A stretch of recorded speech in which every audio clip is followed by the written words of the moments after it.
Bon, aujourd'hui, on va traiter un exercice qui permet de calculer le quotient de réaction à l'état d'équilibre, c'est-à-dire la constante d'équilibre en utilisant la conductivité électrique de la solution. Alors, on va voir un exemple de la réaction de l'acide méthanoïque avec l'eau.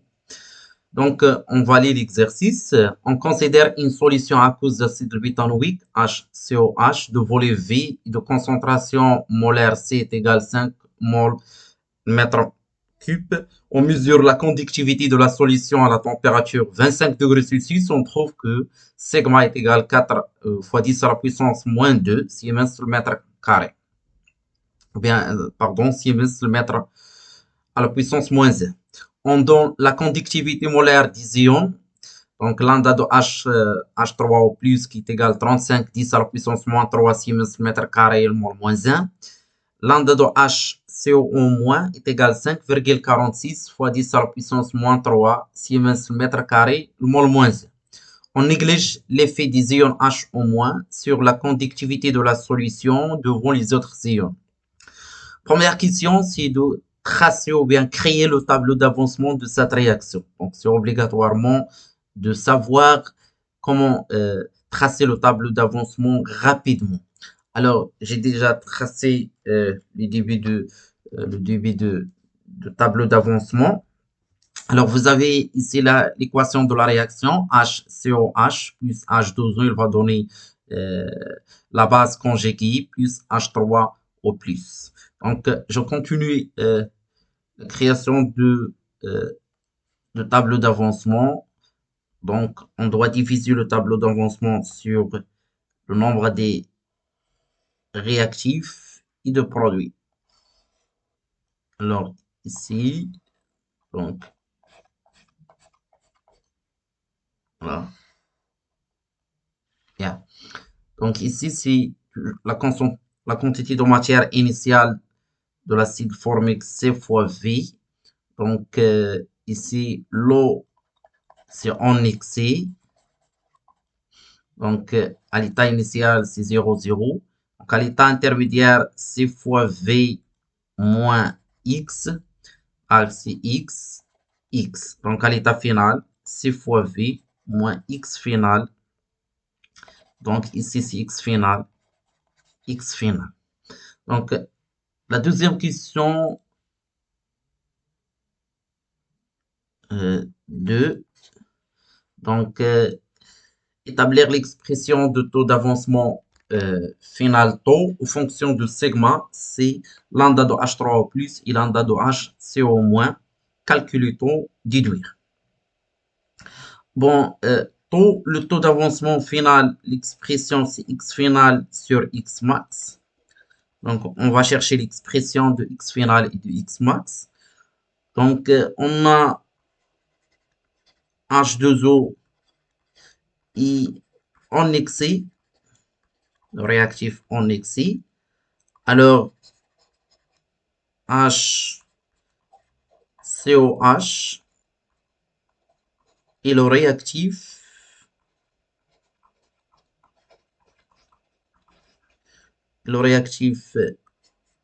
limitant, c'est-à-dire la quantité de matière finale de l'acide HCOH est égale à 0, c'est-à-dire C fois V moins X max est égal à 0. Alors, X max est égal à C fois V. Donc,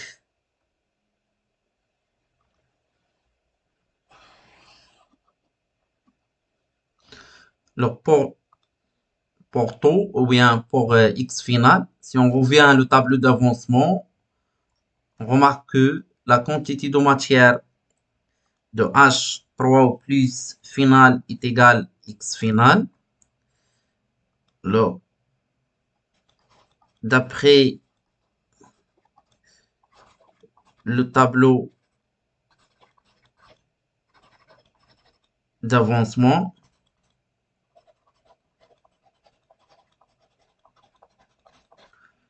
On a n final de H3O plus est égal X final, c'est-à-dire X final est égal la concentration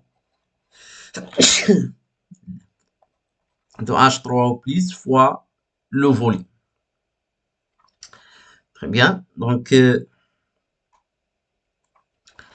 alors, or, donc ici, si on remplace dans l'équation de la définition,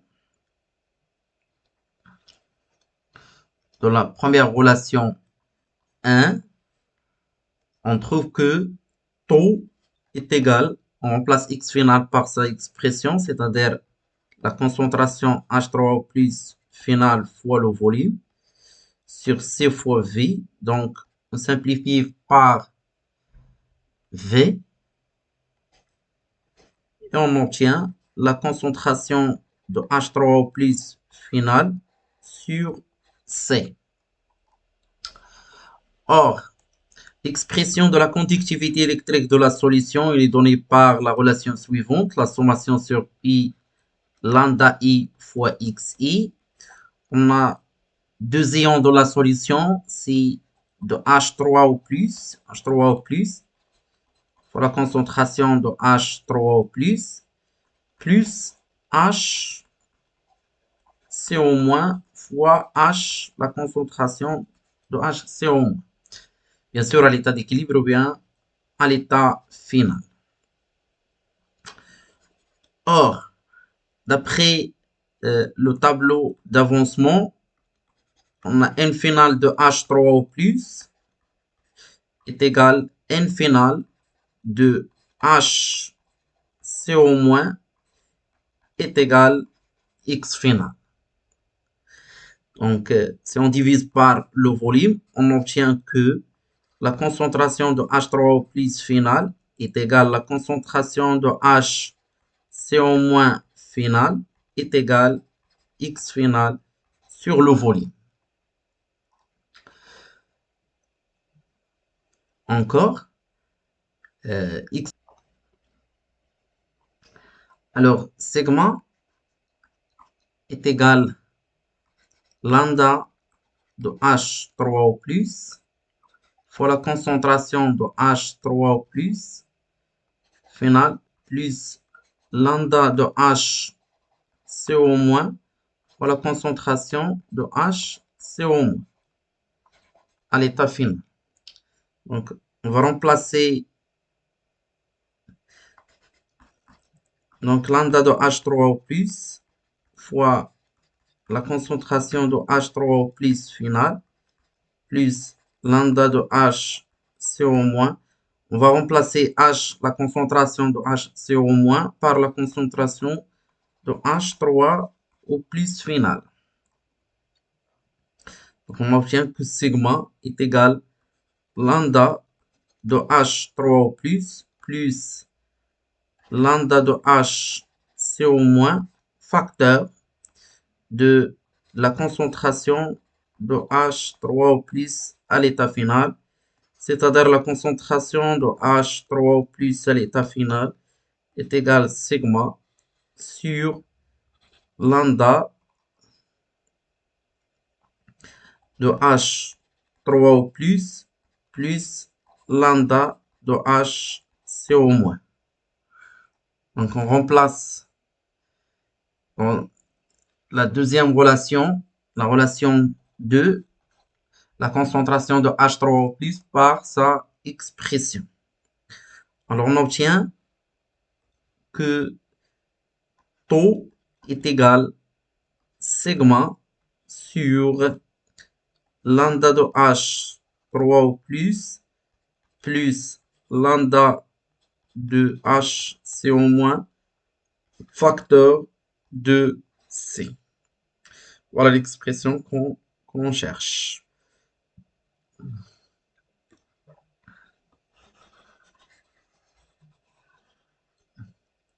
Alors, la question, c'est calculer taux et déduire ça, c'est-à-dire est-ce que c'est la transformation totale ou bien transformation limitée. Alors, si on remplace l'application numérique, donc taux est égal à 0,19. Donc, taux inférieur à 1. Donc, c'est la transformation limitée.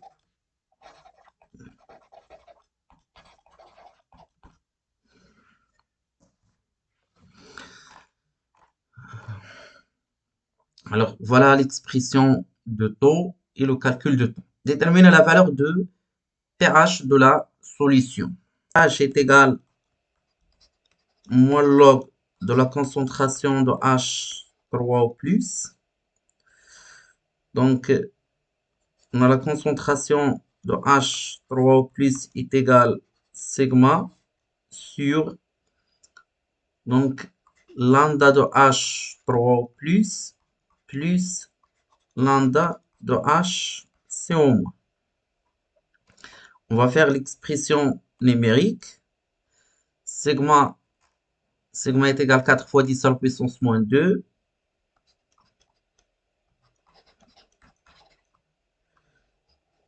sur 35 plus 5,46 fois 10 à la puissance moins 3. Alors, on va faire l'application numérique. C'est 0, ou bien 9,88 fois 10 à la puissance moins 1. Faire attention ici, c'est le mol par mètre cube. Alors, le mol par mètre cube, parce qu'on a sigma en Siemens mètre moins 1, lambda, c'est Siemens mètre carré. Donc, c'est le mol par mètre cube. Pour convertir en mol par litre, il faut multiplier fois 10 à la puissance moins 3. Donc, on obtient 9,81 fois 10 à la puissance moins 3 mol par litre. Parce que cette relation-là, pH est égal à moins log de H3 au plus, la concentration de H3 au plus doit être en mol par litre. Donc, pH est égal à moins log de 9,88 fois 10 à la puissance moins 4. Voilà. Quatrième question. Donc, le quotient de réaction à l'état d'équilibre, QR à l'état d'équilibre, c'est la concentration de HCO- à l'état d'équilibre ou bien à l'état final, fois H3 au plus à l'état d'équilibre sur HCOH à l'état d'équilibre. Donc, on a déjà montré que la concentration de HCO- est égale à la concentration de H3 au plus. Donc, QR équilibre, c'est la concentration de H3 au plus au carré, parce qu'on a HCO-, on a déjà été égal à la concentration de H3 au plus. Et on peut montrer que C est égal, ou bien la concentration de HCOH est égale à C moins la concentration de HCO- à l'état d'équilibre. H3 au plus, pardon.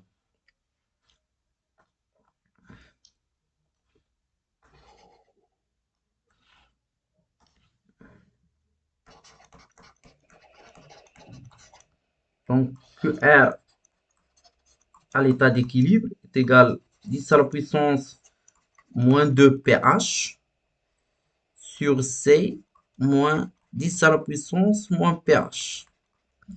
Ou bien on a déjà la valeur de H3 au plus, c'est la même chose. Alors que R à l'état d'équilibre, c'est 10 à la puissance moins 2 fois 3 sur C.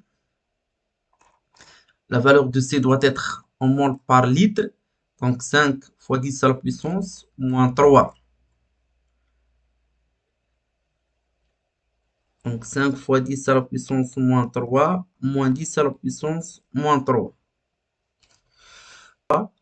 En écriture scientifique, c'est 2 fois 2,5, 10 à la puissance moins 4, que R à l'état d'équilibre n'a pas d'unité.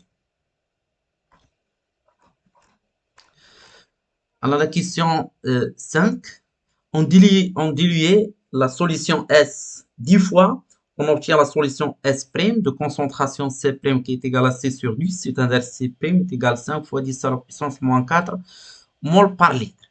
Donner avec justification la valeur de quotient de la réaction QR à l'état d'équilibre de la solution S' à l'état d'équilibre. Donc, puisqu'on a changé l'état initial du système, c'est-à-dire on a changé la concentration initiale. Alors, on change, c'est la question numéro 5. On a changé l'état initial du système, mais on ne change pas la température, puisque R à l'état d'équilibre ne dépend que de la température. De la température.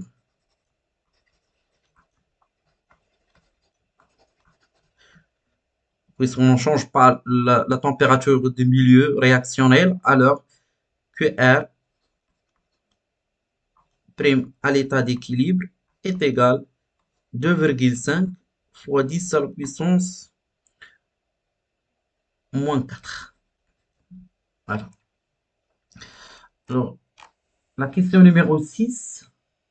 Choisir avec justification parmi les valeurs suivantes de temps, euh, juste du temps d'avancement final. Alors, on a déjà taux, à quoi est égal taux, c'est 0,19, c'est 19%. 19%. Bien, si on a, alors, puisqu'on a que R à l'état d'équilibre ne change pas, on a diminué la concentration initiale. La diminution de la concentration initiale conduire à l'augmentation de temps euh, d'avancement final. On a la valeur, on a déjà trouvé que taux est égal à 19,8%. Donc, la valeur sera augmentée de temps d'avancement final.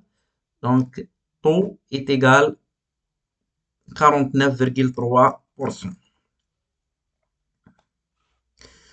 La question 6. Taux est égal à 49,6% car il y a la diminution des concentrations initiales.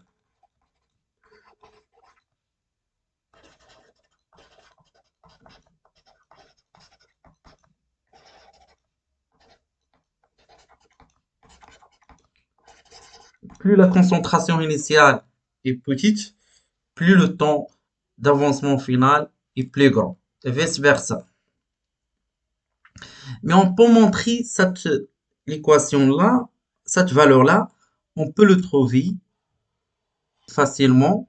On a K qui est égal que R à l'état d'équilibre, qui est égal la concentration de H3 au plus au carré sur C moins la concentration de H3 au plus, qui est égal taux au carré C au carré moins C moins taux fois C, qui est égal taux fois C sur 1 moins taux. Bien sûr, c'est taux prime, c'est taux de nouvelle solution, de solution S prime, de la solution S prime. Donc ça, c'est taux prime. Donc ça ici, c'est C prime, taux prime, C prime. Voilà, C prime, c'est pas la solution, première solution. Alors, donc si K facteur de 1 moins taux est égal taux prime, C prime.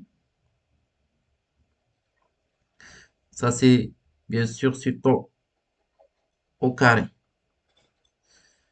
Donc, K moins K taux moins taux prime au carré fois C prime qui est égal à 0. Si on multiplie par moins 1, on trouve que taux carré prime C prime plus K taux moins K qui est égal à 0. Donc, ça, c'est l'équation de deuxième degré. La résolution, on doit le calculer delta. Delta, c'est K au carré moins 4AC. Donc, c'est plus C prime K. Alors, on a, c'est supérieur à 0, car K, il est positif, C prime positif. Donc, delta, il est positif. Deux solutions. Première solution, c'est taux prime 1 est égal moins B, c'est-à-dire moins K plus racine de delta, c'est K au carré plus 4 C prime K sur 2 C prime. Alors, et la deuxième solution, moins K moins K au carré plus 4 C prime K sur 2 C prime. Bien sûr, taux il est positif, taux prime comprend entre 0 et 1. Donc, la deuxième solution n'est pas valable. Donc, cette solution, non. Donc, on obtient taux prime 1 est égal à moins K plus racine de K au carré plus 4 C prime K sur 2 C prime. Alors, si on trouve ça, on obtient c'est 40, la même valeur, c'est 49,6.